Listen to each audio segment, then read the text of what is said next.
If you go to Bergen-Belsen, to the site of the infamous camp, there's an old story. It says that the birds don't sing inside the space occupied by the huts. Now, that might seem a little fanciful at times, and I can tell you that it's true. You do not hear the birds sing. Nobody really heard of what was described as an internment camp at Bergen-Belsen, near Hona, until newsreel footage began to filter through on newsreels in Britain and America in the spring of 1945. And it was then, really, for the first time, that audiences, Western audiences in the Allies, understood or began to see what had been going on in Nazi Germany and to see the crimes which had been committed. Crimes which, before this, were beyond anyone's worst imagining.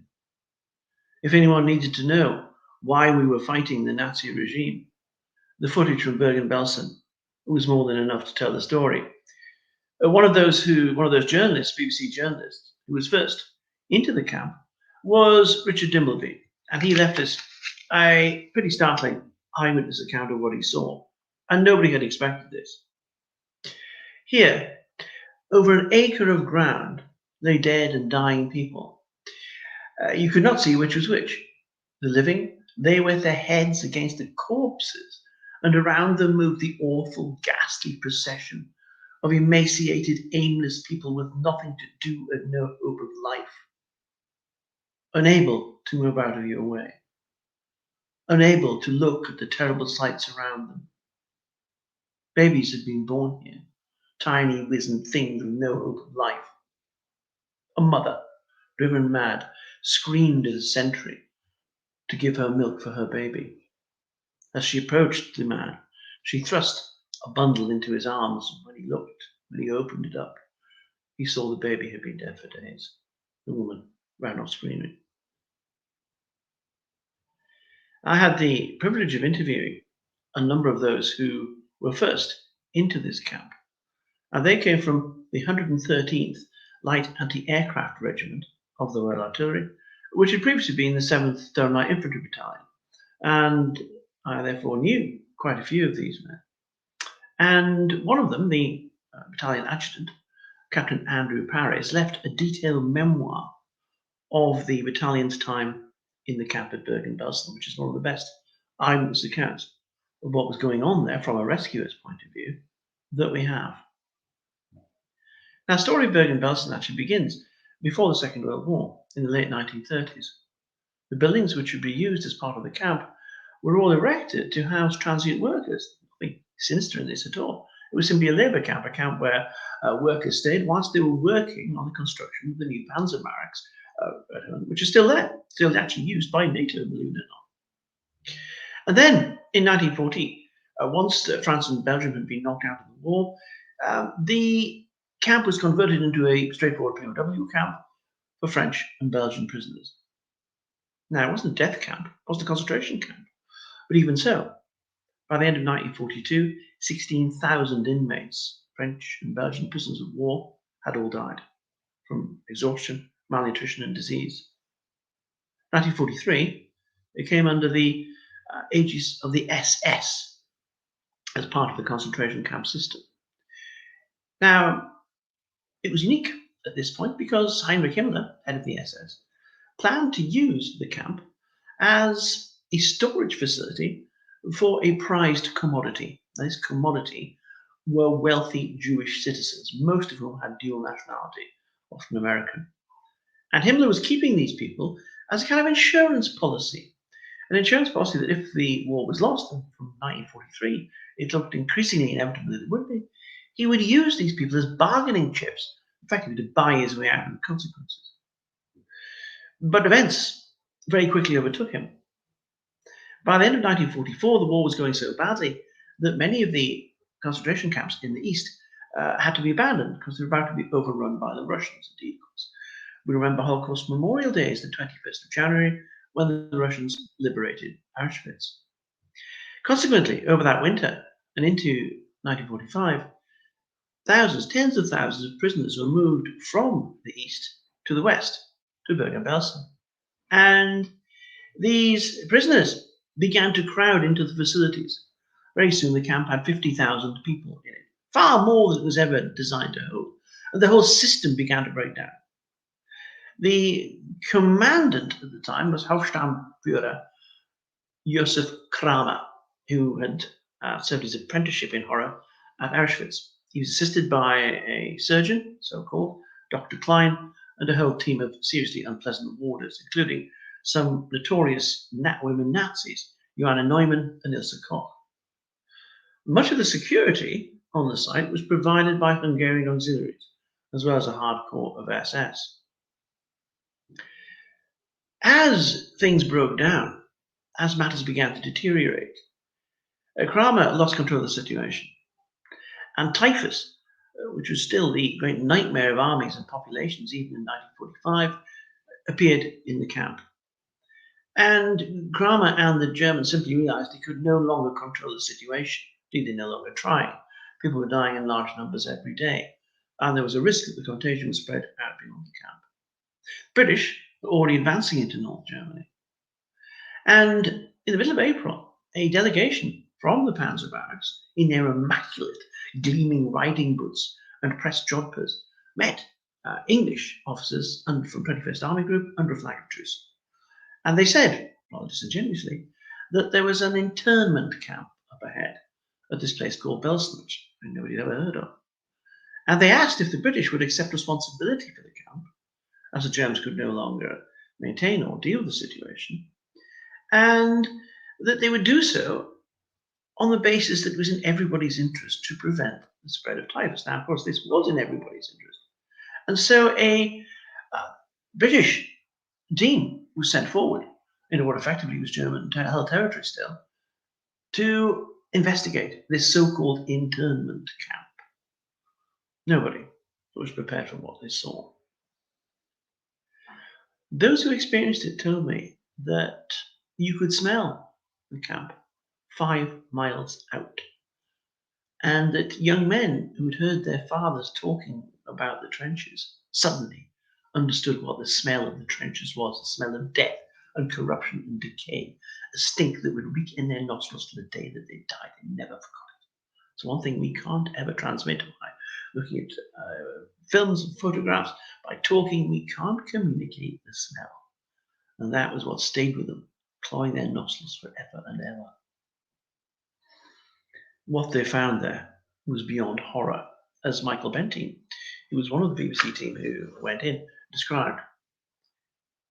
Millions of words have been written about these horror camps, many of them by inmates of those unbelievable places. I've tried, without success, to describe it from my own point of view, but the words don't come. To me, Belsen was the ultimate blasphemy. It's a pretty good description, the ultimate blasphemy. Now, just to understand exactly how events had reached this pitch in these dying months of the war, we have to go back really to even before 1933 in Central European history, even British history, all the way through the medieval period and later. There was a strong thread of anti-Judaism, not anti-Semitism. Judaism is faith, religion. Jews were discriminated against, massacred, murdered, abused because of their faith. But of course, you can change your faith. You can abjure Judaism and accept the cross, and that might save you. However, in the 19th century, the new perverted science of eugenics provided that people would be defined not by their faith, but by their racial type. So the Jew, the Semite, was defined as a particular racial group. You were born to be a Semite, and you would die a Semite. You couldn't change your skin. You couldn't change your ethnicity. So whether or not you tried to abjure your faith was of no consequence. And this anti-Semitism spread. It spread, particularly in Germany, after 1918, when the defeated generals, particularly General Ludendorff, began to subscribe to a theory that Germany had been defeated not by superior Allied forces, which they had, but because a Jewish banking cabal had stabbed Germany in the back, So the German army could console itself with the fact that it hadn't been beaten, yes it had, but that their defeat was actually a conspiracy by their own people. by this particular group, by the Jews. That, of course, was very quickly picked up by Adolf Hitler, who made anti-Semitism a central plank of his philosophy, as he explained in his book Mein Kampf. Hitler never hid his agenda. He intended to eradicate Jewish presence from Germany. He wanted the whole of Germany to be Judenfrei, to drive out all Jews. That's initially as far as it went. The idea was that the Jews would be driven out, encouraged to resettle elsewhere, quite where he hadn't thought of.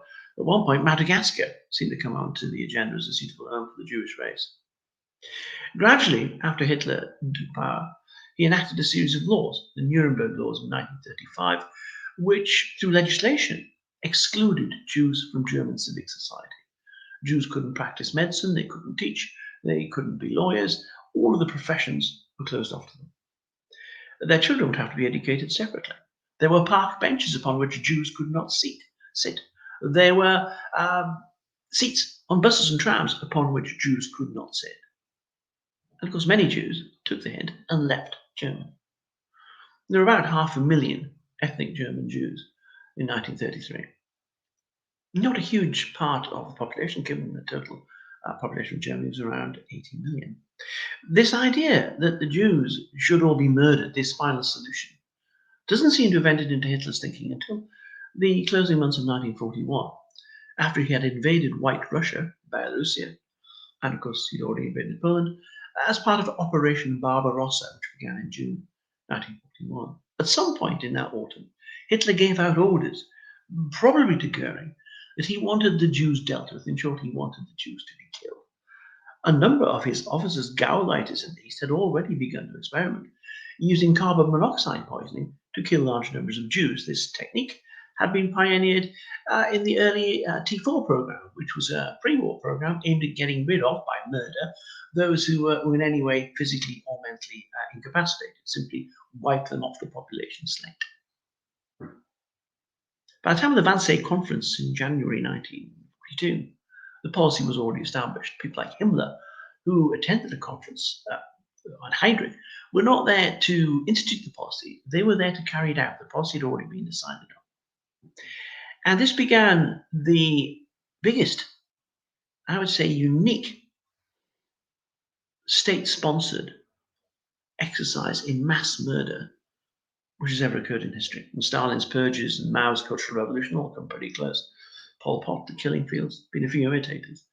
But really, this was the whole mechanism of the German state being set to one purpose, that purpose being to exterminate all Jews, not just German Jews, the Jews in all the occupied territories, the Jews in the east, in Poland, and in White Russia, the Jews in the west, in Belgium, France, Holland, all the occupied states. Estimated about 9 million altogether. And although historians continue to argue, it looks like the final death toll was in the region of 5.7 million. 5.7 million people. That is industrialized mass murder on a scale never before dreamt of. And perhaps the most perfect center for this mass killing was Auschwitz itself. Auschwitz-Birkenau. A huge 50 square kilometer complex near Auschwitz in Poland. Now, which still, of course, remains today as a museum and as a warning from history. The real horror of Belsen didn't begin until the movement of people in early 1945, when the British arrived. They were taken completely by surprise, and all their experience in nearly 6 years of war and all the horror which war brings out, they had never seen or experienced anything quite like what they saw as they entered Belsen. Paris himself said there are about 10,000 typhus-infected bodies, mostly naked, and many in an advanced state of decomposition, lying around the camp, both inside and outside the huts, and they required immediate burial. The daily death rate was between 400 and 500. Living conditions were appalling. People were sleeping 3 in a bed, mainly treble bunk beds, and huts which would normally accommodate 60 were housing 600.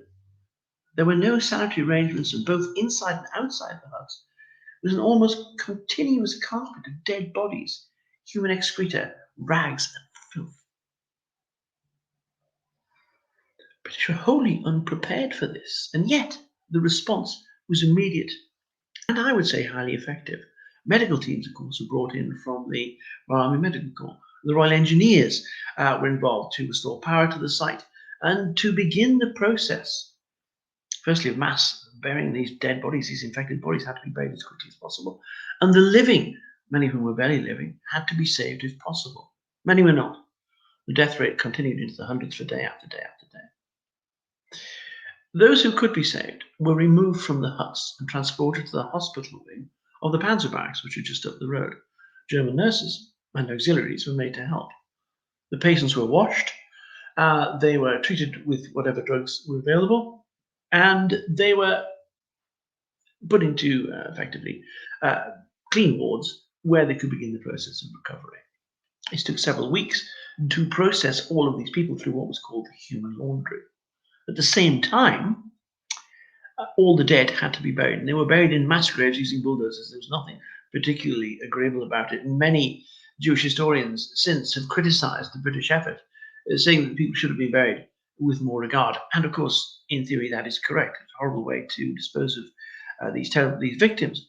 Nonetheless, there was a need to get the bodies interred as quick as possible.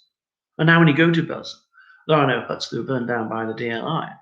What you see are mass graves. Here a grave with 5,000 people. Here a grave with 7,000 people. Astonishing numbers of dead. And of course, the monument to Anne Frank and her sister, who are known to be among the grave does not actually mark their resting place. They were known to be amongst the many thousands of unknown dead who were buried by the British and, of course, the operation. The British began to feed the captives, but of course, many of them eating strong, nutritious British bully beef died because their stomachs could not cope. It was necessary to introduce the Bengal famine diet, which had been used in Bengal in 1943 with the terrible famine that had been raging there. It was designed, believe it or not, by Joe Lyons, Nigella Lawson's grandfather. And this was originally intended, as I said, for Bengal, but the diet was modified slightly, adding paprika and other spices to be more suitable for primarily an Eastern European group of patients. And this began to have an effect. Lives were saved. It took between 3 and 4 weeks to deal with the camp. And at the end of it, the DLI, using flamethrowers from their Bren carriers, burned down each of the vile, infested huts. The whole place was wiped off the face of the earth, this ultimate blasphemy. When he was interviewed by Captain Paris, Kramer was asked why he hadn't tried to do something, why he hadn't tried to bring in food. He said he had no authorization. He didn't know where to get the food from. The fact was the Panzer barracks, as he was aware, had abundant stocks of food, but Kramer simply said that for him to ask the Panzer school, that was above his pay grade. He couldn't do it. And very difficult for reasonable people to get their head around the horror that this created. From a PR point of view, it has to be said that the ghastly images which flashed back and appeared in newsreels came at quite a good moment. In February, the Allies had bombed Dresden. Now, this was a massive air raid, of course, which had destroyed the ancient city and resulted in something like 25,000 civilian deaths. It is still contentious to this day as to whether Dresden had to be bombed. In fact, it was Stalin, the Red Army, who had requested that the bombing take place because it was a nodal point for resupply on the Eastern Front. Nonetheless, the images of Belsen served Eisenhower and Montgomery quite well because it showed that surely no means was too terrible, no retribution was too bad against people who perpetrated this kind of horror. And part of the legacy, which we'll discuss, of the whole ghastly business was that it was the concentration camp system, the Holocaust, which spurred the idea of an international reckoning, a judicial reckoning, not victor's justice, but a court procedure. Brilliant lawyers like Benjamin Ferencz, who is still with us and still lecturing on the subject, effectively created a whole new dimension of international law. War crimes and crimes against humanity. And of course, trials took place famously in 1945, 1946 at Nuremberg in room 501. Nuremberg being the only courthouse in Germany that survived to any extent the Allied bombing. And Nuremberg was, of course, a cradle of the Nazi movement in the 1930s. Those who were tried, including Kramer, Neumann, and Koch, had the benefit of a legal defense. This was not simply a drumhead court-martial, this was a proper judicial process. They were convicted. All of those, or the three of them, and Dr. Klein were all hanged in Nuremberg. And I don't think anybody could necessarily say that that was unfair. The legacy then of Belsen, perhaps, was this new approach to international law, the idea that you didn't punish a whole nation for the sins and the crimes of the leadership. You punished the guilty. You found the guilty. You put them on trial. You allowed them a defense, a proper defense. There was a jury and a verdict. So they were tried according to international law and sentenced in the same vein. Now we ask, and of course the 28th of this month is Holocaust Memorial Day, and we therefore ask, what is the relevance of this after all these years? After, 75 years? The relevance is that intolerance, oppression, bigotry, and hatred have not vanished. We see all the time now that there are repeated instances in our society of anti-Semitism, of Islamophobia, of people being targeted because of their religion or their ethnicity or both.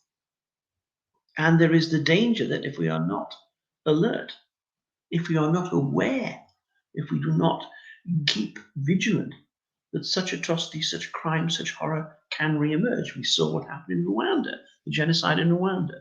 We later saw what happened in the Balkans in the 1990s, genocide, mass murder in Srebrenica. These evils have not yet been flushed out of society. And therefore, when we remember the Holocaust on the 28th of January, we do so as a mark of commemoration, not just for those who were murdered by the Nazis and their collaborators during the Second World War, but all those who have suffered such oppression, tyranny, ethnic cleansing, and mass murder ever since. And those lessons, horrible as they are, need to remain fresh in our minds, because we have to be aware and we have to be vigilant. Thank you. And now, just to finish our Time Bandits presentation,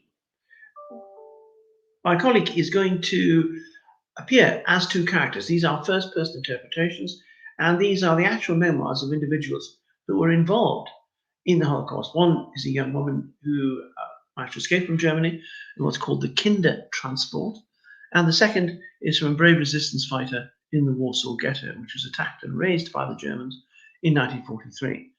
And the rising of the Warsaw Ghetto was the first time in the war where Jewish people, against hopeless odds, began to fight back, actually began to appreciate that the Germans, the Nazis, were out to destroy them completely. And they began to fight back. The odds were impossible, but nonetheless, they did fight. And we must honor them for that fight. I was born in Berlin. I always thought of myself as German. My dad had fought for the Kaiser in the Great War. He had the medals to prove it. We lived in a nice house, and everything seemed fine. I knew lots of people in my neighbourhood, and although times were hard, we got by well enough. I used to spend my summers in Danzig, a place all the fuss was about, although I didn't realise why. My aunt that I stayed with seemed quite happy, but it was there when I was 11. I first saw anti-Jewish slogans appearing on walls. I thought they couldn't surely mean me. I mean, after all, I'm German, and my father's a decorated veteran. My school taught both Jews and Gentiles. There wasn't any real tension, at least not to begin with. I was keen on sport. I was quite good at it too, especially swimming. But I found I was banned from the public pool after a while because I was Jewish.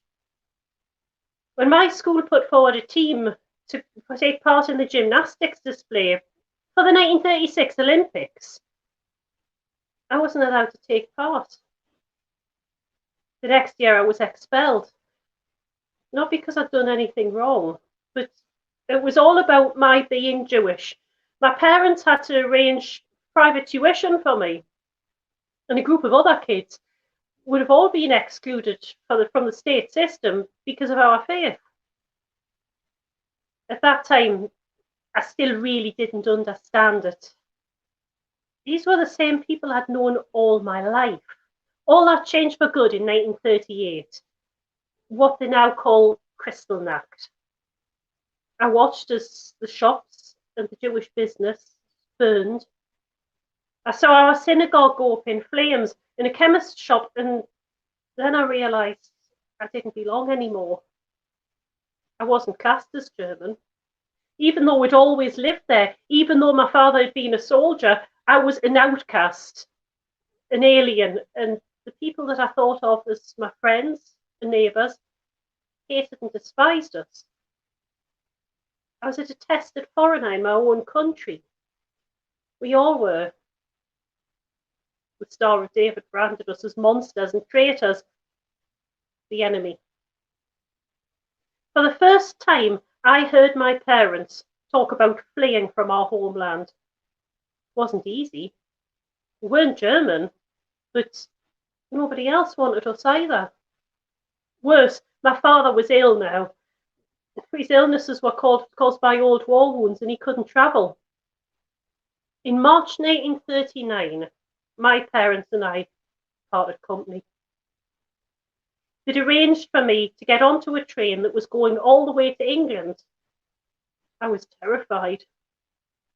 The English had been the enemy during the war, and now they offered our only refuge. Leaving my parents was the hardest thing I had ever had to do.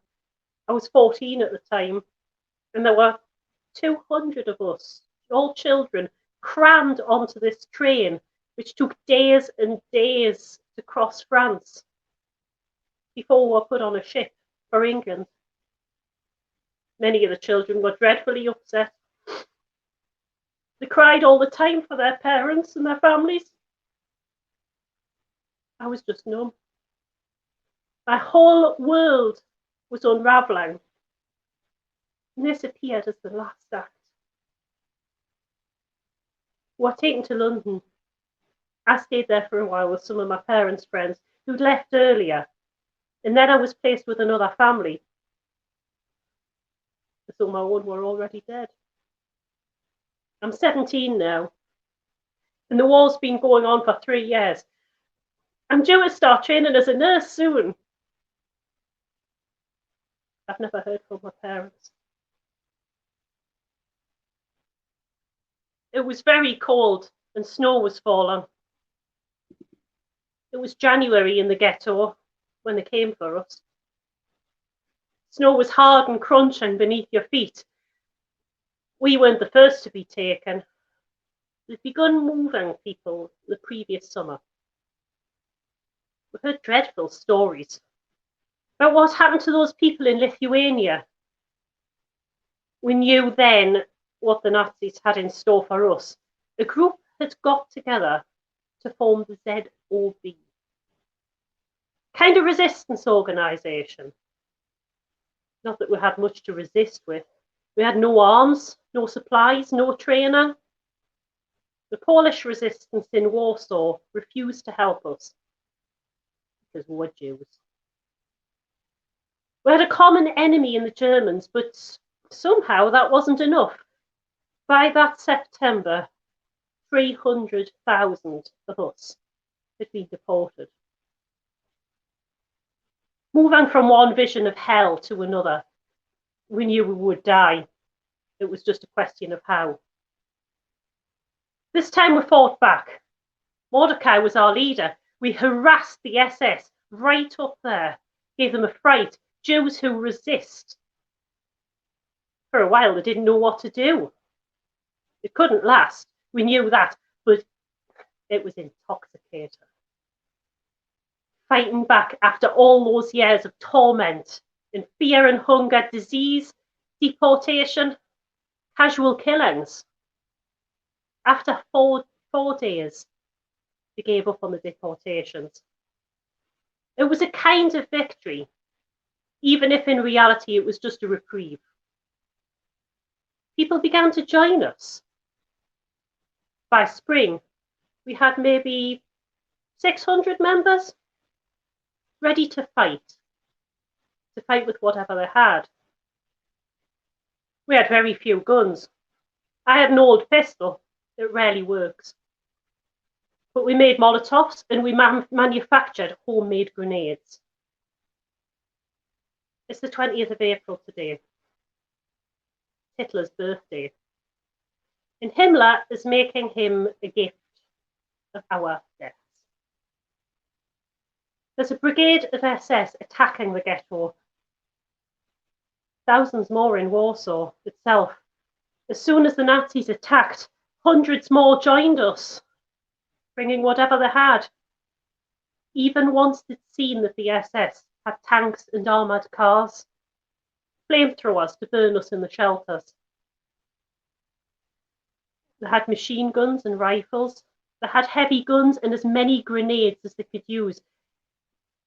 Yet they're frightened of us. We dug a whole series of deep shelters and bunkers. And we threw petrol bombs from the rooftops. I was there. I threw at a German half-track and it caught fire. Their brave troops were driven back by the fury of our defence. They actually retreated. The elite of the master race, beaten by a handful of Jews. We fought so hard that they've given up attacking and decided to burn us out. Blasting buildings with artillery, the warehouses are in flames, and there's a great black pall hanging over the dying ghetto like a shroud. We're fighting them street by street, house by house, cellar by cellar. We're running out of our few bullets. We have no gasoline left. We've killed all the patients and the nurses in the hospital. They'll finish the rest of us before long. This time we won't die like sheep or cattle queuing for the slaughter. This is one pogrom the one to forget. I've got 2 bullets left.